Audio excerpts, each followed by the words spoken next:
En sismologie, on appelle ça une réplique, cette secousse sismique qui suit un séisme majeur et qui peut être aussi dévastatrice. La loi immigration votée hier soir a provoqué ce matin la démission du ministre de la Santé, Aurélien Rousseau, et beaucoup d'élus macronistes issus de la gauche se sentent mal à l'aise. Jusqu'où ira cette fronde? La majorité présidentielle est-elle durablement fracturée? Avant d'en débattre, Jérôme Rabier nous raconte le jour d'après.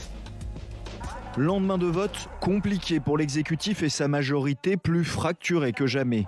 Des ténors à l'Assemblée ont voté contre le texte immigration ou se sont abstenus, comme Sacha Houlié, le président de la commission des lois, ou encore le chef de file des députés MoDem, Jean-Paul Mattei.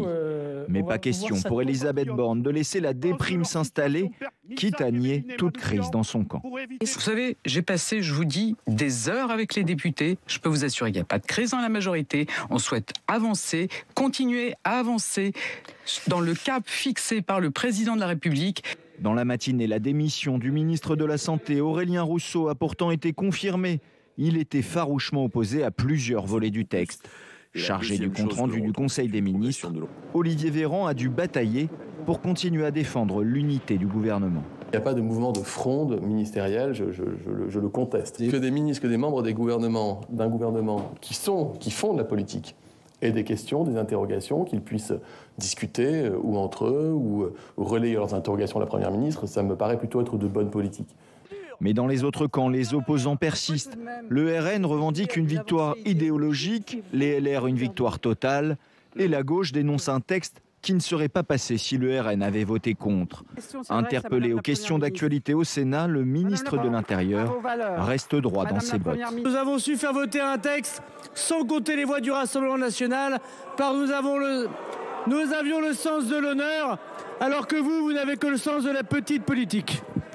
Le gouvernement a tout de même concédé que certaines dispositions du texte le gênaient, mais que le Conseil constitutionnel pourrait être un allié si jamais quelques dispositions polémiques étaient censurées. C'est Emmanuel Macron en personne qui a chargé les sages de l'examiner. Le chef de l'État, qui doit s'exprimer dans quelques minutes, s'en expliquera devant les Français, mais il est aussi sans doute très attendu par sa propre majorité. Emmanuel Macron peut-il ressouder sa majorité? On en débat avec Sophie Coignard. Bonsoir. Bonsoir. Bienvenue. Vous êtes journaliste éditorialiste politique au Point et vous publiez La tyrannie de la médiocrité. Pourquoi il faut sauver le mérite aux éditions de l'Observatoire. Franck Morel, bonsoir. Bonsoir. Bienvenue à vous aussi, avocat associé chez Flichy-Granger, ancien conseiller social d'Édouard Philippe à Matignon et de plusieurs ministres. Et vous êtes expert à l'Institut Montaigne. Catherine Tricot, bonsoir. Et bienvenue. Vous êtes la directrice de la revue Regard, et Mathieu Croissando, éditorialiste politique, est resté à mes côtés. Sophie Coignard, peut-être une question assez générale pour démarrer. Que retiendra-t-on de cette loi immigration? L'histoire d'un piège politique, peut-être? L'effet de domino absolument hallucinant, enfin avec une accélération de la manière dont les dominos tombent au demeurant, parce que finalement on peut... Enfin, une façon de dater les choses, c'est de les dater du moment où Emmanuel Macron, après avoir changé 53 fois d'avis, décide de faire une loi en même temps, c'est-à-dire avec à la fois le répressif et à la fois le régularisateur, enfin les régularisations. Bon, à partir de ce moment-là, alors c'est facile de faire sa maligne après, hein, je reconnais, mais on peut dérouler... tout ce qui va se passer d'une manière ou d'une autre, c'est-à-dire c'est quelque chose qui ne satisfait personne. Et puis, évidemment, les choses s'accélèrent terriblement. La borne qu'on peut mettre, sans mauvais jeu de mots, pardon, c'est lundi 11 décembre, la motion de rejet. À partir de ce moment-là, effectivement, la journée...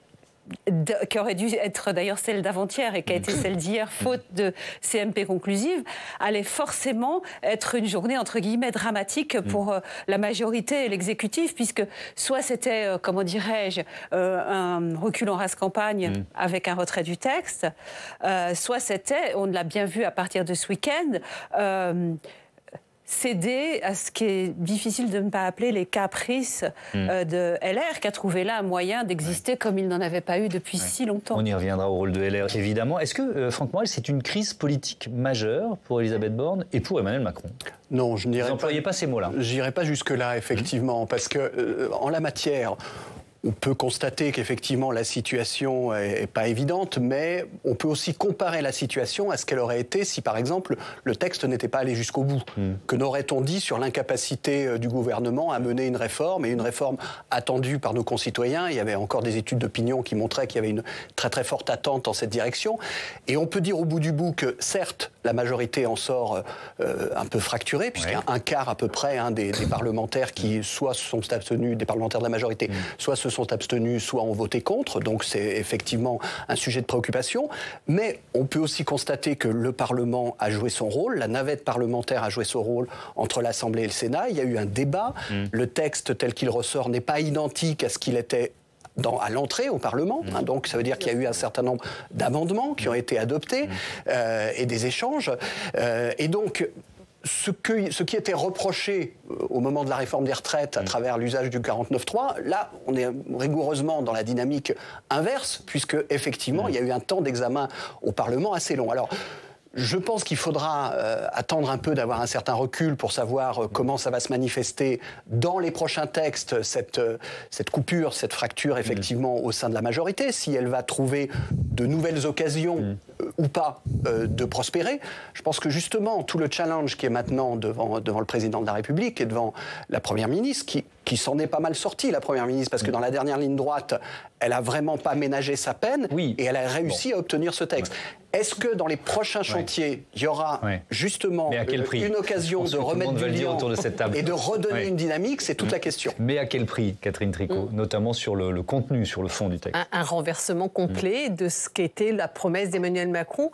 On se souvient qu'en 2016, quand Angela Merkel, 2015-2016, quand Angela Merkel ouvre les portes aux Syriens, 1 million de Syriens qui fuient le régime de Bachar al-Assad et la guerre en Syrie, Manuel Valls s'oppose à Angela Merkel et Emmanuel Macron la soutient. C'est-à-dire qu'Emmanuel Macron apparaît et se positionne comme étant à la fois évidemment un social-libéral sur le plan économique, mais quand même plutôt un libéral, quelqu'un d'ouvert sur le monde, d'accueillant au monde, un peu.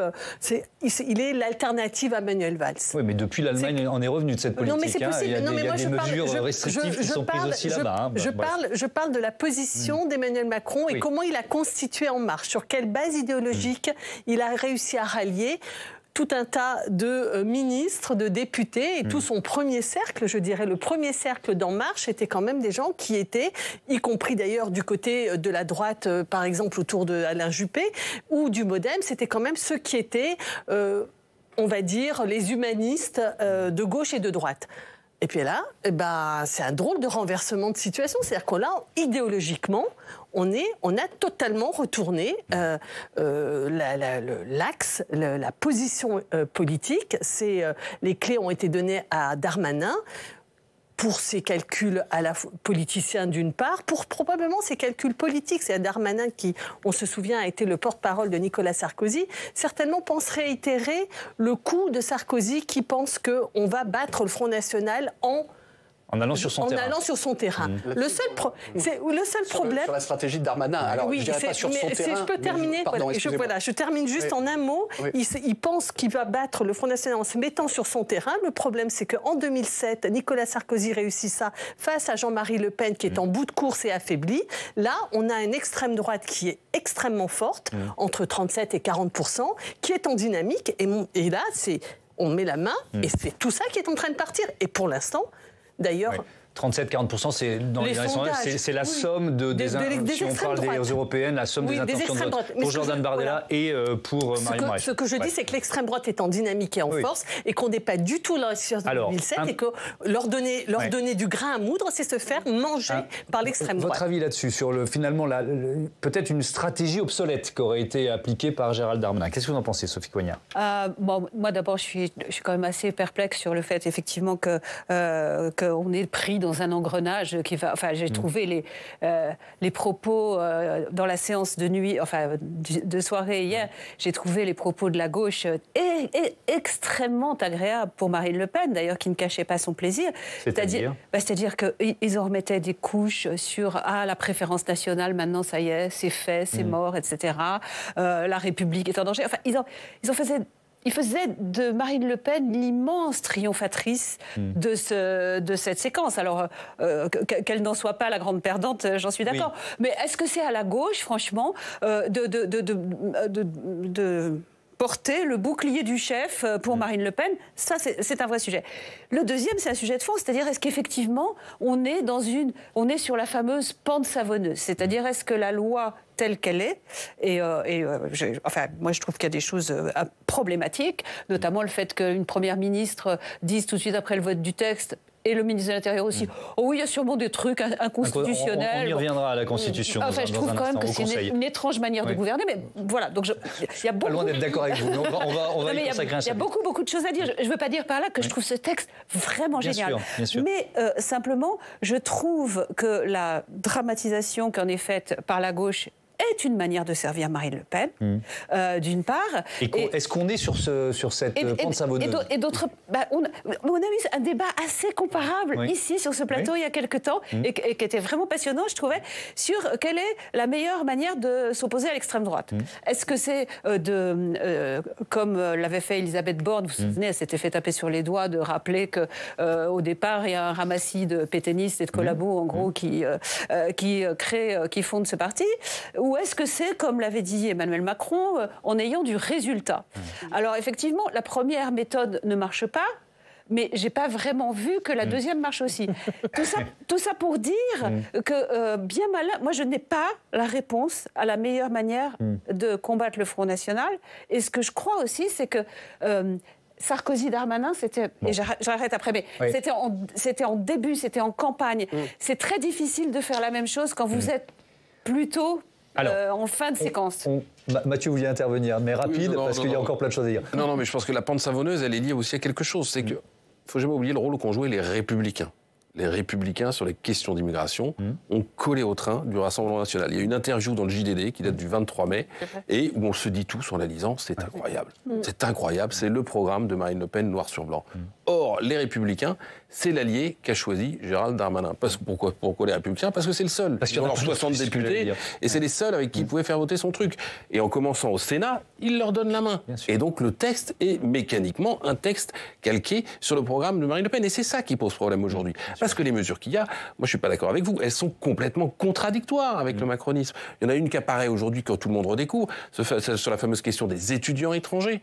On a un Emmanuel Macron qui prône l'attractivité de la France, qui prône les filières d'excellence, qui prône le rayonnement de l'université française et qui est en train d'imposer une caution et des quotas à des étudiants étrangers. Vous voyez tous les présidents d'université, tous les patrons de grandes écoles qui sont en train de tirer une tronche pas possible. Je veux dire, ce truc, c'est un petit exemple parce qu'il y en a 1500 dans la loi. Allez, je ressors du fond pour parler des conséquences de ce séisme politique, les répliques, le risque de fracture durable de la majorité présidentielle. Bon, elle compte déjà, cette majorité, un ministre démissionnaire, Aurélien Rousseau. Il a laissé son siège vide lors du Conseil des ministres ce matin. Le ministre de la Santé, écoutez le porte-parole du gouvernement constater les dégâts.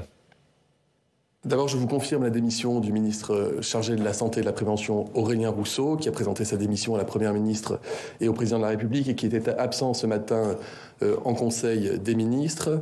Aurélien Rousseau sera remplacé par Agnès Firmin-Lebaudot, actuellement ministre déléguée aux professions de santé, qui assurera l'intérim. Franck Morel, il y a un seul ministre démissionnaire, c'est presque un moindre mal, puisqu'on en avait cité deux autres. Mais il y a surtout ces députés Modem, Renaissance, qui se sont par dizaines abstenus, qui ont voté contre la loi. Vous avez commencé à l'évoquer tout à l'heure, mais est-ce que c'est le début d'une fronde ? C'est trop tôt pour le dire. C'est possible. Parce qu'effectivement, on est dans une thématique particulière, très clivante, à la fin d'une séquence qui n'a pas été un long fleuve tranquille, c'est le moins que l'on puisse dire. Et donc, je pense que pour répondre à votre question, il faut voir quels vont être les thèmes qui vont être mis sur la table pour remettre du liant justement dans la majorité. Alors on a plusieurs choses. Il va falloir réformer à gauche. Alors il y a par exemple l'inscription de la liberté de l'interruption en matière d'interruption volontaire de grossesse dans la Constitution qui est sur la table. Il y a la question de la fin de vie qui va peut-être également venir devant le Parlement. Donc quels sont les sujets qui vont effectivement permettre de remettre du lien. Après, Aurélien Rousseau, il a pris une décision et il fait vivre l'adage bien connu de Jean-Pierre Chevènement. Vous savez, un ministre, alors je ne vais pas utiliser le terme exact, voilà, ça se tait, on va dire gentiment, ou ça démissionne. Voilà. Donc il a choisi de démissionner parce qu'il n'était pas en accord, effectivement, avec ce qu'il pensait profondément. Voilà. C'est pas la première fois dans la Ve République, il y a eu d'autres ministres qui ont démissionné. Donc je pense qu'il faut... Après, je veux rebondir sur ce que vous disiez tout à l'heure sur les étudiants étrangers. Ce qui a commencé à dire, et il est possible qu'il va continuer à le dire, le président de la République, c'est qu'on est dans une logique de compromis. Donc dans une logique de compromis, ça veut dire que dans un texte global, vous avez des choses qui sont les choses qui étaient proposées par le gouvernement ou qui étaient soutenues par le gouvernement avec beaucoup de conviction, et puis les choses qui sont accepté dans le cadre de ce compromis. Mais alors peut-être à tort, ce qu'on retient, et on revient à ce que vous disiez tout à l'heure, peut-être aussi sur le rôle de la gauche, c'est priorité nationale ou préférence nationale finalement. Alors c'est sans doute caricatural, mais ce qu'on est en train de retenir de cette loi, ce sont ces deux mots.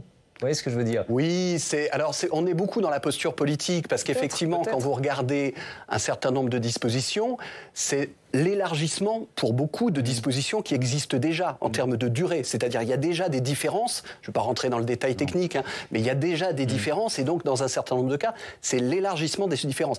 Et puis, encore une fois, je ne sais plus lequel d'entre nous le disait tout à l'heure, mais il faut aussi regarder chez nos voisins, et chez nos voisins qui ont pu évoluer sur le sujet, y compris avec des majorités qui sont des majorités parfois de gauche. On pense à l'Allemagne, vous avez cité l'Allemagne tout à l'heure, on pourrait citer, on le cite sans arrêt, le Danemark. Le directeur de l'Office central des migrations a déclaré il n'y a pas longtemps, je crois, que la réglementation au Danemark était beaucoup plus restrictive que ce qu'elle est chez nous, y compris après ce texte. Mathieu, le président de la République prend la parole ce soir à la télévision. Il est quoi? Il est pressé de passer à autre chose? Ah oui, il avait dit assez proche au lendemain du vote à l'Assemblée, enfin, de la motion de rejet. Je ne ferai pas flotter ce sujet entre Noël et le jour de l'an.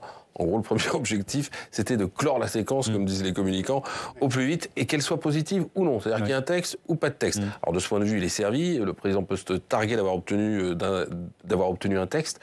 Fût-ce dans des conditions absolument calamiteuses. Et ce matin, Olivier Véran l'a laissé entendre, la loi sur l'immigration est derrière nous. Ça, c'est le premier objectif. Second objectif, faire retomber la pression. Et donc, c'est ce qu'il va faire ce soir. Et de ce point de vue, le choix de l'émission, c'est à vous, et quand même pas anodin, parce que s'il avait parlé, bien sûr, dans une allocution depuis l'Élysée ou dans un journal de 20h, ça aurait été très solennel, ça aurait été reconnaître qu'il y a cette fameuse crise politique que le pouvoir refuse de voir, alors que là, c'est une émission d'actualité, mais aussi de divertissement. C'est plus cool, ça revient à une forme de banalisation. Troisième objectif enfin, passer à autre chose. Alors avant même cette crise, il avait confié au journal Le Monde, le président, imaginez un rendez-vous avec la nation. Pour le mois de janvier. Bon. Qui reste pour l'instant très fumeux ou très gazeux, choisissez l'objectif que vous voulez, pour le mois de janvier, afin de sortir de l'avalanche des 49.3 budgétaires et de relancer la donne dans son quinquennat. En gros, il redoute une chose, c'est soit d'être chiracisé, donc le fameux président fainéant, sur la formule de Nicolas Sarkozy, soit d'être hollandisé, le fameux président empêché de continuer son quinquennat. Et donc il veut dire, je vais réformer jusqu'au bout. Bon, ça, ce sont les intentions. Bah oui, parce que dans les faits, ça risque évidemment d'être une autre paire de manches. D'abord, parce que le feuilleton de la loi immigration va laisser des traces. Sur l'échiquier politique, d'abord, on l'a dit, ça a redonné des couleurs à la droite, qui du coup ne va plus se sentir, et va faire monter la pression et les enchères dans tous les textes qui vont venir. Et puis, ça a redonné à un moment où on est quand même à 6 mois du scrutin européen, ça met le RN en position d'ultra-force, quoi. Ensuite, ça va laisser des traces dans sa propre majorité. On a dédié un mot, voilà. A-t-on été élu pour ça? C'est la phrase qui revient le plus en ce moment chez de nombreux députés Renaissance et même chez des ministres. La Macronie balance entre colère et désillusion. Et voir hier près de 60 parlementaires prendre leur autonomie pour la première fois, les fameux Playmobil, vous savez, là, en votant contre ce texte ou en s'abstenant, ça a créé un précédent. Et du coup, il va falloir savoir si c'était des frondeurs d'un soir ou si ça va devenir des récalcitrants. Et puis, dernier enjeu, enfin, et non des moindres, Emmanuel Macron a cassé sa boussole dans cette affaire. C'est le fameux « en même temps » qui avait permis quand même de faire adopter une 50aine de textes depuis 1 an et demi, un coup à gauche, un coup à droite, et désormais un coup à l'extrême droite. Ça devient très compliqué. Comment rebondir? Il n'y a pas beaucoup d'atouts. La dissolution, c'est non. Le remaniement, oui, mais ça sera d'aucune utilité, si j'ose dire, si ce n'est pas le fruit d'un accord politique qui élargira sa majorité au Parlement. Quant au référendum, c'est une arme qui paraît quand même sacrément risqué en ce moment. Et évidemment, Catherine Tricot, ce qu'on entend aussi beaucoup chez pas mal de députés Renaissance, c'est OK, la loi immigration est derrière nous, mais la crise, elle est devant. Ça, c'est une formule qu'on entend pas mal. Est-ce qu'effectivement, il va devoir compter ses soutiens texte après texte? C'est ce à quoi on peut s'attendre pour les prochaines semaines? Pour l'instant, c'est ce qui s'est passé. Et ça va continuer comme ça, mais c'est-à-dire qu'il n'y aura pas de texte majeur. C'est-à-dire que tous les textes... vous pensez que ça va être une ambition moindre? Voilà, ça va être à bas bruit. Moi, je voulais revenir un tout petit peu sur ce que vous avez dit tout à l'heure. Est-ce que la gauche doit porter en triomphe Marine Le Pen sur un bouclier comme ça pour dire que c'est son triomphe? En fait, ce que je crois, c'est que c'est pas du tout ça ce que fait la gauche. Ce que fait la gauche, c'est qu'elle sonne le tocsin. Elle dit... Et c'est peut-être aussi une leçon européenne. Elle le fait pas très bien. Si, c'est possible, il faudrait donner du conseil, mais en tout cas, l'objectif de la gauche, c'est de dire, là, franchement, il faut se ressaisir, quoi. Parce que si on continue... Oui, mais je suis assez d'accord avec Sophie Coignard. La gauche, en le faisant, reprend à son compte la communication du RN de dire, ce texte, c'est la préférence nationale. Mais c'est la vérité. Mais c'est la vérité. Et le problème de la gauche, c'est de dire on ne peut pas continuer d'alimenter et de valider et d'installer, de considérer que Chenu est le meilleur des vice-présidents à l'Assemblée nationale, etc. Que, comment il s'appelle, Jordan Bardella était un formidable interlocuteur pour Emmanuel Macron. Mais à ce moment-là, fallait pas déposer de motion de rejet. Parce que le début du stage, il est là. D'abord, on pourrait revenir sur cette sorte de motion de rejet. Oui, mais c'est un autre point. Mais celui sur lequel je voulais insister, c'était qu'aujourd'hui, ce que veut la gauche, c'est dire, là, il faut vraiment se ressaisir. Et ce qui se passe dans le reste de l'Europe est aussi une alerte. C'est-à-dire que partout, on voit monter l'extrême droite et qu'on ne peut pas continuer de penser qu'on va... contourner le problème, tergiverser, faire des petits arrangements. Soit on la combat vraiment sur ses idées, sur ses propositions, et on peut la battre. En votant avec elle? Non. Là, c'est pas en votant avec elle. D'abord, la motion de rejet a été déposée par la gauche parce que la gauche était contre ce texte. Ça, c'est le premier point. La gauche n'a pas refusé les voix du Front National. Non, mais la gauche n'a pas à refuser les voix du Front National. Je veux dire, la gauche propose une motion de rejet, vote qui veut. Ça, c'est le premier point. Deuxième point, il ne faut pas raconter d'histoire. C'est quand même un piège qui s'est retourné contre la gauche. Quand on voit le texte aujourd'hui... Il y aurait eu... C'est possible. C'est possible qu'il y aurait... Oui, j'entends bien, mais de toute façon, il y aurait eu une CMP. On sait très bien que le texte de sorti du Sénat et celui qui aurait été voté à l'Assemblée nationale, il aurait fait le même. Donc il y aurait eu une CMP et c'est normal que la gauche, c'était normal que la gauche s'oppose à ce texte. Envie de prendre la parole sur ce thème de la gauche parce qu'effectivement il est important, il est passionnant. On va écouter l'une de ses représentantes, c'est la sénatrice socialiste Marie-Pierre de la Gontrie. Elle interpellait la Première ministre cet après-midi lors des questions au gouvernement. Vous avez jeté la majorité présidentielle et le pays dans les bras du Front National. Au soir de son élection, face à Marine Le Pen, grâce aux voix de la gauche, Emmanuel Macron promettait d'être un barrage face au Front National et ses idées. Il ajoutait « J'ai conscience que ce vote m'oblige ». Aujourd'hui, l'extrême droite n'a plus besoin d'être élue. Vous appliquez son programme et faites vôtre la préférence nationale. Vous affirmez pourtant que ce projet de loi est conforme à vos valeurs. Madame la Première ministre, supprimer l'AME, est-ce conforme à vos valeurs? Priver des étrangers en situation régulière de prestations sociales, est-ce conforme à vos valeurs? Fermer la porte de nos universités aux étudiants étrangers, est-ce conforme à vos valeurs? Écarter des étrangers des dispositifs d'hébergement d'urgence, est-ce conforme à vos valeurs? Soutenir un texte dont plus de 20 mesures sont inconstitutionnelles, est-ce conforme à vos valeurs? Vous vantez de ne pas respecter les décisions de la CEDH, est-ce cela vos valeurs? Franck Morel, vous vouliez intervenir évidemment en entendant Catherine Tricot défendre peut-être la stratégie finalement de la gauche. Alors c'est un peu simplificateur, mais remontons à la motion de rejet. Est-ce que cette motion de rejet ne se retourne pas contre elle si on voit le contenu de la loi telle qu'elle a été votée? Complètement, parce que si on refait effectivement le film, qu'on rembobine et qu'on fait le film, si la motion de rejet n'avait pas été votée, il y aurait effectivement probablement eu une CMP, mais le rapport de force au sein de la CMP n'aurait pas du tout été le même. Parce qu'on aurait eu un texte qui aurait été issu d'un débat à l'Assemblée, qui aurait été très différent potentiellement, ou peut-être pas très différent, mais différent en tout cas du texte issu du Sénat, et la discussion aurait été distincte de ce qu'elle a été. Donc c'est quand même un point important. Après, quand j'entends effectivement la sénatrice de la Gontrie s'exprimer, je trouve que, c'est ce que disait Sophie Coignard tout à l'heure, on a une forme de posture politique grossie très très fortement quand même, de parler de préférence nationale par rapport à un texte sur lequel effectivement on peut dire un certain nombre de choses sur les étudiants par exemple, mais qui globalement est un compromis le plus souvent avec LR. Mais lequel LR avait pompé lequel LR avait mis en avant un certain nombre de choses, mais qui, quand on regarde les enquêtes d'opinion, sont des choses sur lesquelles il y a une très très forte résonance dans l'opinion. Il y a un certain nombre de mesures, et c'est quelque chose, quand on indique que le président de la République doit entendre l'ensemble de nos concitoyens, ben c'est aussi des choses qu'il doit entendre. Est-ce que c'est efficace? On le verra, ça j'en sais rien, mais en tout cas, sur un certain nombre de mesures, ça renvoie à cette résonance. Emmanuel Macron, première déclaration là ce soir, c'est le bouclier qui nous manquait. C'est peut-être la phrase qu'on retiendra. Il dit « Nous continuerons d'accueillir, on doit se battre contre les arrivées clandestines et mieux intégrer les travailleurs. » Cette loi est le fruit d'un compromis. Voilà l'essentiel de ce qu'il a déclaré sur ce texte immigration. Vous posiez la question de savoir, on se demande si la séquence est terminée. C'est évidemment ce que souhaite le président en faisant son émission ce soir. Il me semble qu'il y a un sujet qu'il faut qu'on regarde, qu'on observe. C'est aussi ce que vont faire les collectivités territoriales de gauche. On a vu je crois que c'est 2 conseils départementaux. Beaucoup plus. On est à 32. On est à 32 départements de gauche qui disent on n'appliquera pas la loi. Voilà. Donc là, je veux dire, c'est quand même un sujet. Comme vous le savez, le social, ce sont les départements. Donc toutes les allocations qu'on appelle non contributives, enfin on va pas, qui aujourd'hui sont soumises donc dans un certain nombre de cas à un délai de carence plus important qu'hier, relèvent en termes de versement, de guichet, etc. des départements.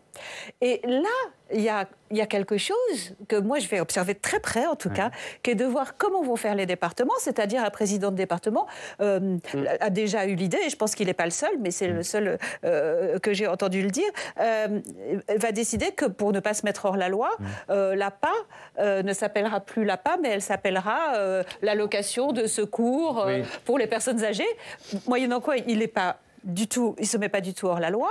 Et ça, c'est une forme, entre guillemets... Je crois que c'est le président du Lot qui a dit ça, et qui d'ailleurs...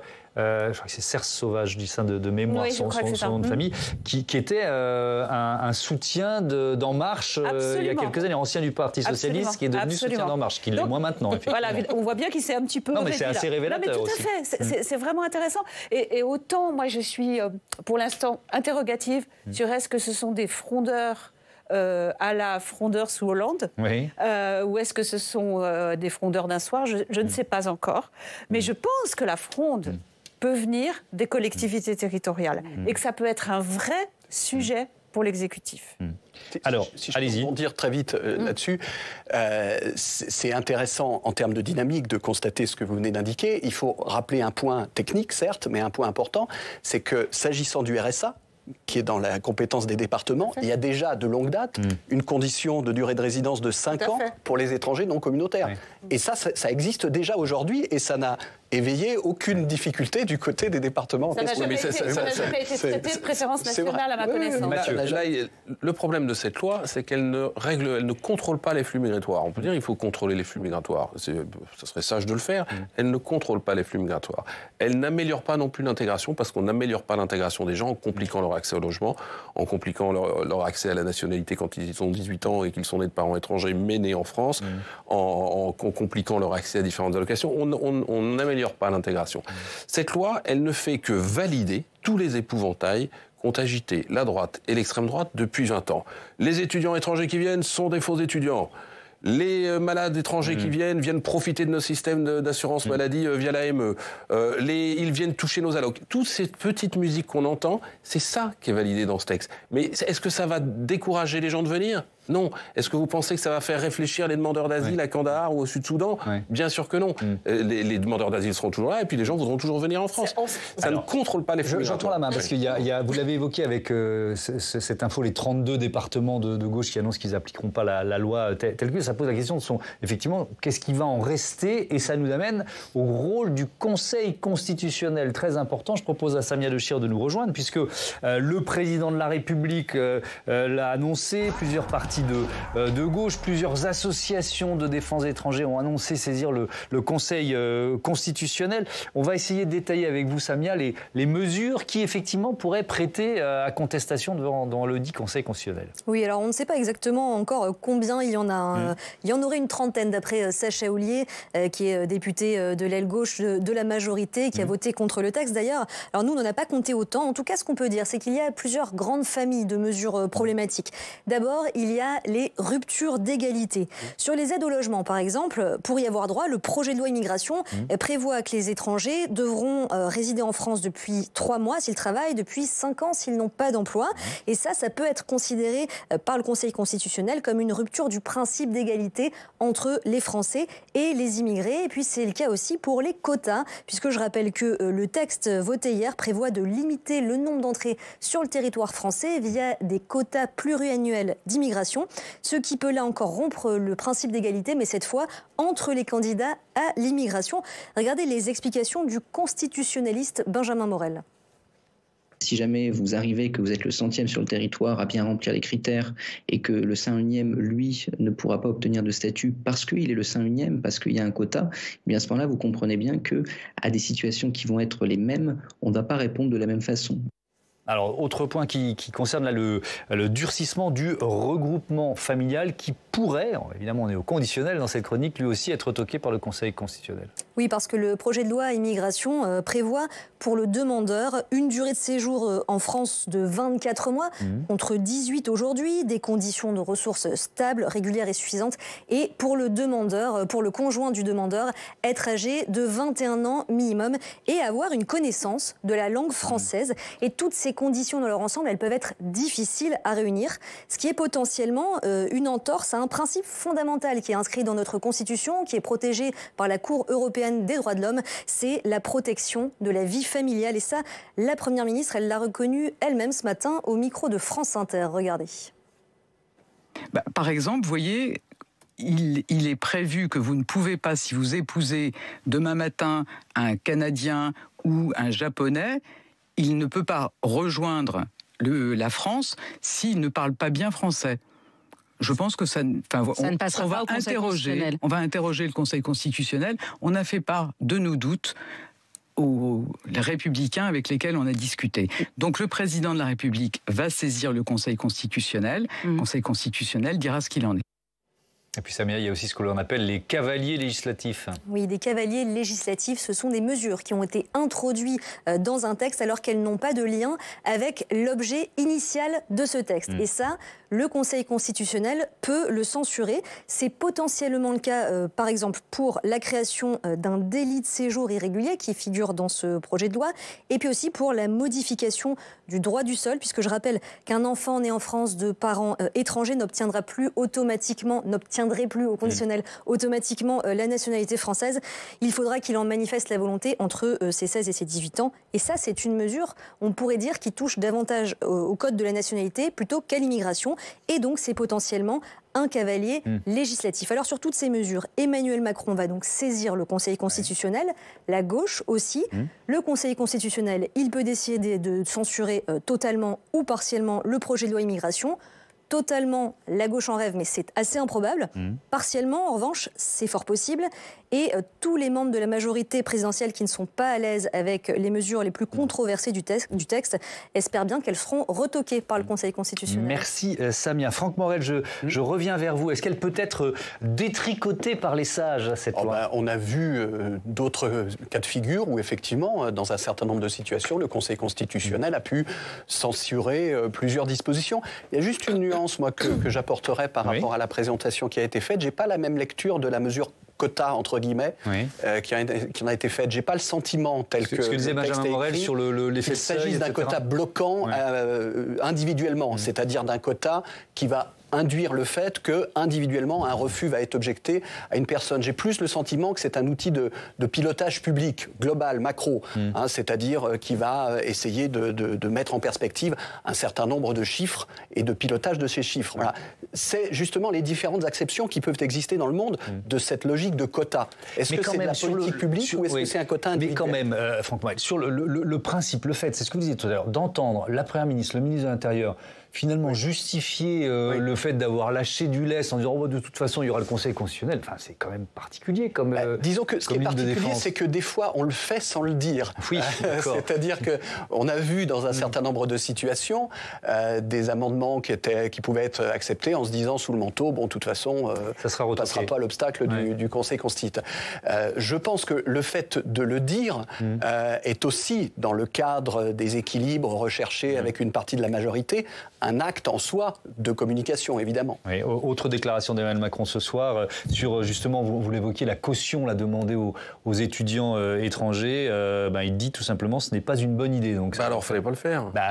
Je ne dis pas le contraire, je ne fais que citer les propos du président de la République. C'est délirant. Non, mais oui, c'est assez délirant, effectivement. Catherine Tricot, là, l'expression qui me vient, c'est tout ça pour ça. C'est-à-dire qu'on va peut-être se retrouver avec une loi vidée en grande partie de sa substance et cette majorité, ce sera, pardon d'être un peu trivial, mais payer une crise politique assez majeure, quoi. Oui, mais c'est pas tout ça pour ça. C'est-à-dire qu'en fait, quand Marine Le Pen dit c'est une victoire idéologique, quand bien même ça serait détricoté, ça veut dire qu'il y a quand même eu la validation politique, idéologique d'un certain nombre de ces propositions, de ces idées qui jusqu'alors faisaient vraiment, qui étaient récusées par l'arc républicain et qui maintenant ont été intégrées. C'est-à-dire que quand bien même le Conseil constitutionnel reviendrait dessus, j'espère qu'il reviendra dessus, mais du point de vue de la victoire politique et idéologique, elle est acquise parce qu'ils ont validé ça,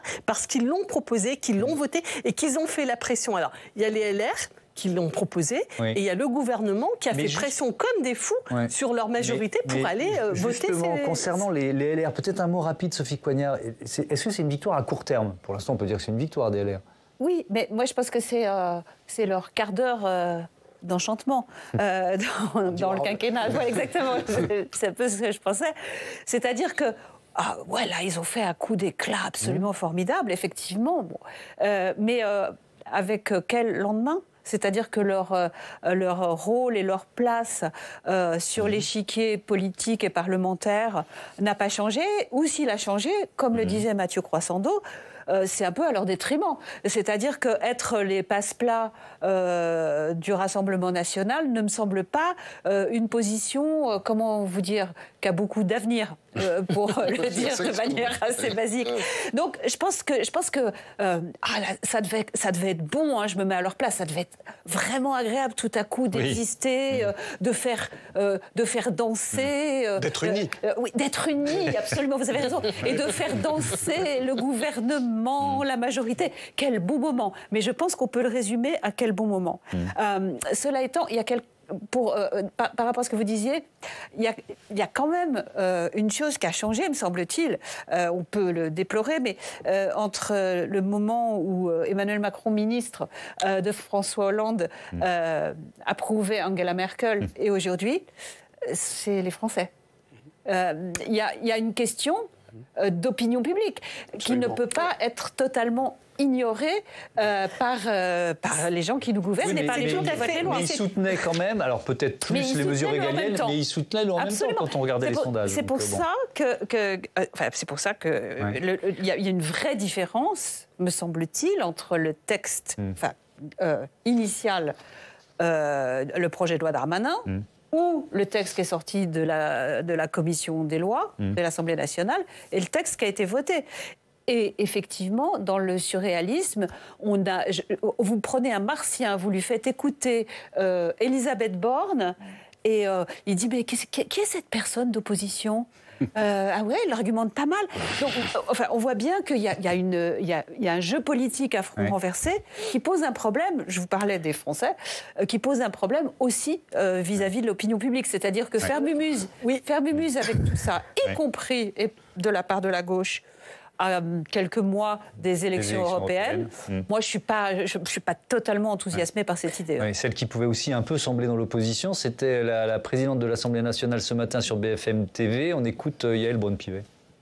Il y en a. Moi, la question des prestations sociales me gêne terriblement. Je l'ai dit au président de la République hier soir, avant. Vous étiez à l'Élysée pour cette réunion d'urgence. J'étais à l'Élysée et à la question qu'est-ce qui vous gêne dans ce texte, moi, j'ai répondu que la question des prestations sociales me gênait, que je n'approuvais pas le fait de priver une personne en situation régulière qui, par exemple, peut avoir des enfants sur le territoire français, d'allocation familiale ou d'allocation logement. Et donc, je trouvais que le délai de carence ne me convenait pas, je l'ai dit. Président de l'Assemblée nationale, 4e personnage de l'État, quand même, Catherine Tricot.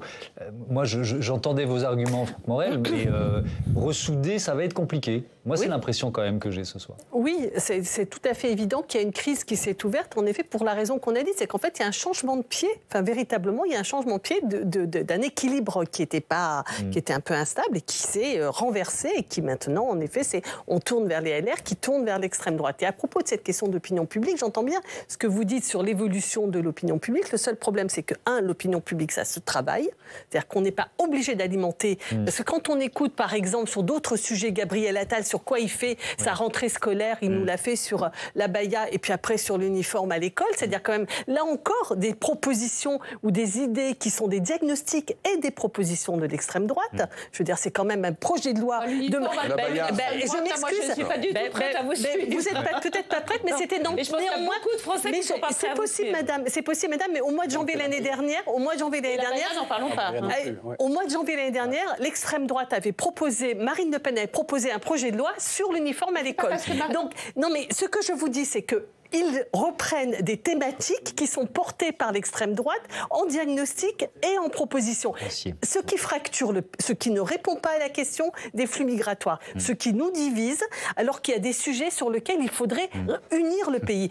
Emmanuel Macron avait dit, bon, mon mandat sera écologique ou ne sera pas, il n'en est plus question. Vous entendez cette musique, ça veut dire que l'émission est en train de se terminer. Bah oui, mais on a dit déjà beaucoup de choses passionnantes, merci. Je vais terminer par une dernière citation du président de la République, ça c'est bien du Macron, à propos de la question est-ce une victoire idéologique du Rassemblement national. Il dit c'est une manœuvre de garçon de bain. C'est grossier, voilà. Voilà, cette sémantique surannée qui intervient et qui apparaît parfois dans les discours d'Emmanuel Macron. Merci. Merci à vous. Merci. C'est plutôt la plaisanterie de garçon de bain, on se dit à l'expression. Oui, c'est ça. Merci beaucoup à tous d'avoir participé à cette émission. Je vais remercier rapidement toutes les équipes de Public Sénat en cette fin d'année parce que c'est notre dernier direct de la saison. On se retrouve en janvier. Les équipes de la rédaction, les équipes techniques, évidemment. C'est toujours aussi agréable de travailler avec vous. Merci encore. Je vous donne rendez-vous au mois de janvier. Belle soirée. On sera là, mais avec les meilleurs moments de l'émission. Voilà, 18h, 22h. On n'est pas totalement parti, mais si ou en janvier. Merci.